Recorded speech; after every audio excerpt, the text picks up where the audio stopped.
അപ്പോൾ ഇന്ന് ചേട്ടയുടെ birthday special shopping ആണ് കേട്ടോ. അപ്പോൾ ഞങ്ങൾ പാലാ മാക്സിലായിരുന്നു പോയത്. ഞങ്ങൾ രണ്ടാളും അങ്ങോട്ടും ഇങ്ങോട്ടും ഡ്രസ്സ് സെലക്ട് ചെയ്യുന്ന കാര്യത്തിൽ രാത്രിയും പകലും പോലെയാണ് കേട്ടോ. രണ്ടാൾക്കും അങ്ങോട്ടും ഇങ്ങോട്ടും വാങ്ങി കൊടുക്കുന്ന ഇഷ്ടപ്പെടത്തില്ല. അതുകൊണ്ട് തന്നെ ഇപ്പം ഞാൻ എല്ലാ പിറന്നാളിനും ഇഷ്ടമുള്ള ഡ്രസ്സ് കൊണ്ടുപോയി വാങ്ങിച്ചു കൊടുക്കുകയാണ് ചെയ്യുന്നത്. അപ്പോൾ ഇപ്പം മാക്സിൽ ഓഫറുള്ള ടൈം ആയതുകൊണ്ട് ഒന്ന് രണ്ട് ഷർട്ടും ടീഷർട്ടും ഒക്കെ വാങ്ങാൻ നേർത്ത് വന്നതാണ്.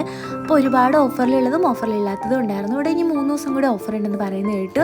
അപ്പം ഇപ്രാവശ്യം ജീൻസിന് പകരം പാൻറ് എടുക്കാമെന്ന് വിചാരിച്ചു. അങ്ങനെ കുറച്ചധികം ഡ്രസ്സുകൾ ഞാൻ സെലക്ട് ചെയ്തിട്ട് ആൾ ട്രയൽ എടുക്കാൻ വേണ്ടി പോയിട്ടുണ്ട്. കുറച്ച് ഞാനും കുറച്ച് ആളും എടുത്താട്ടോ. ഇത് ഞങ്ങൾ രണ്ടിൻ്റെ സെലക്ഷൻ ആയിരുന്നെങ്കിലും രണ്ടുപേർക്ക് ഇഷ്ടമായില്ല. ഗ്രീൻ എനിക്ക് ഇഷ്ടമായി, പക്ഷെ ആൾക്ക് ടൈറ്റ് ആയതുകൊണ്ട് ആൾക്കത് ഇഷ്ടമായില്ല. ഈ ഒരു ബ്രൗൺ എനിക്ക് ഇഷ്ടമായി, അതും ആൾക്ക് ഇഷ്ടമായില്ല കേട്ടോ.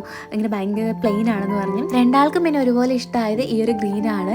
ആളുടെ ഡ്രസ്സിൻ്റെ കാര്യത്തിൽ ഭയങ്കര പിക്കാട്ടോ. ഇങ്ങനെ വല്ലപ്പോഴും വാങ്ങുകയുള്ളെങ്കിലും ആൾക്ക് ഇഷ്ടപ്പെട്ടത് കുറേ തപ്പിയേ വാങ്ങുള്ളൂ. അങ്ങനെ തപ്പി തപ്പി ഒരു ബ്ലൂ എടുത്ത്. അപ്പോൾ ഇത്രയേ ഉള്ളൂ നമ്മുടെ ഷോപ്പിംഗ്. നിങ്ങൾക്ക് ഇഷ്ടമായില്ല.